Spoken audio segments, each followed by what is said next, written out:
नमस्कार. आपण पाहत आहात लोक तुफान न्यूज. सत्याचा आवाज, जनतेचा विश्वास. क्रिप्टोकरन्सीच्या नावाखाली 4.30 कोटीची फसवणूक. 2 राज्यात फरार आरोपी. कोल्हापुरातून जेरबंद. आर्थिक गुन्हे शाखेची मोठी कारवाई. अमोद वसंत मेहतरला अटक. न्यायालयाकडून 6 दिवसाचा पोलीस कोठडी रिमांड. आभासी चलन बीएलएसएस व व्हीडीटीटी मध्ये मोठ्या आर्थिक परताव्याचे आमिष दाखवून नागरिकांकडून तब्बल 4,30,66,795 रुपयाची गुंतवणूक करून घेत फसवणूक केल्याप्रकरणी 2 राज्यात फरार असलेल्या आरोपीच्या जालना आर्थिक गुन्हे शाखेने मुसक्या आवळल्या आहेत.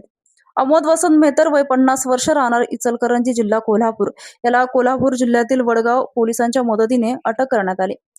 न्यायालयाने आरोपी 6 दिवसाचा पोलीस कोठडी रिमांड मंजूर केला आहे. या प्रकरणी 18 ऑक्टोबर 2025 रोजी फिर्यादीच्या तक्रारीवरून तालुका जालना पोलीस ठाण्यात अमोद वसंत मेहतर यांच्यासह इरफान सय्यद मोहिउद्दीन, व्यंकटेश दशरथ भोई, रमेश उत्तेकर, अजय गायकवाड आणि शर्वरी अमोद मेहतर यांच्या विरुद्ध गुन्हा दाखल करण्यात आला होता. आरोपींनी वेळोवेळी खोटी आश्वासने देऊन फिर्यादी, त्यांचे नातेवाईक व मित्रपरिवारातील व्यक्तींकडून मोठ्या प्रमाणावर गुंतवणूक करून घेतल्याचा आरोप आहे.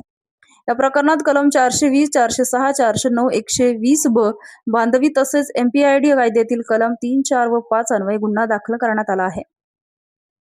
आरोपी विरुद्ध यापूर्वीही जालना तालुका पोलीस ठाण्यात जीडीसीसी प्रकरणात गुन्हा दाखल असून या प्रकरणात सर्व आरोपींना अटक झाली होती. तसेच महाराष्ट्र आणि कर्नाटक राज्यातही आरोपी विरुद्ध गुन्हे दाखल असल्याचं पोलिसांनी सांगितलं. त्यानंतर आरोपी फरार झाले होते. तांत्रिक विश्लेषणातून आरोपीचा ठाव ठिकाणा. फरार आरोपी अमोद मेहतर याचा शोध घेण्यासाठी आर्थिक गुन्हे शाखेच्या पथकाने तांत्रिक विश्लेषणाच्या आधारे तपास सुरू केला. आरोपी कोल्हापूर जिल्ह्यातील तळसंदे परिसरात आपली ओळख लपवून राहत असल्याची माहिती पोलिसांना मिळाली. त्यानंतर वरिष्ठांची परवानगी घेऊन आर्थिक गुन्हे शाखेचे पथक कोल्हापुराला रवाना झाले.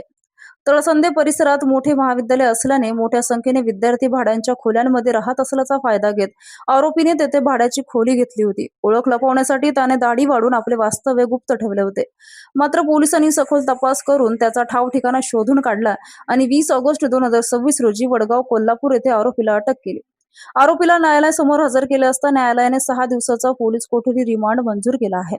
या कालावधीत आर्थिक व्यवहार, गुंतवणूकदारांची संख्या, इतर आरोपीचा सहभाग आणि फसवणुकीतील पैशाचा प्रवास याबाबत अधिक तपास केला जाणार आहे.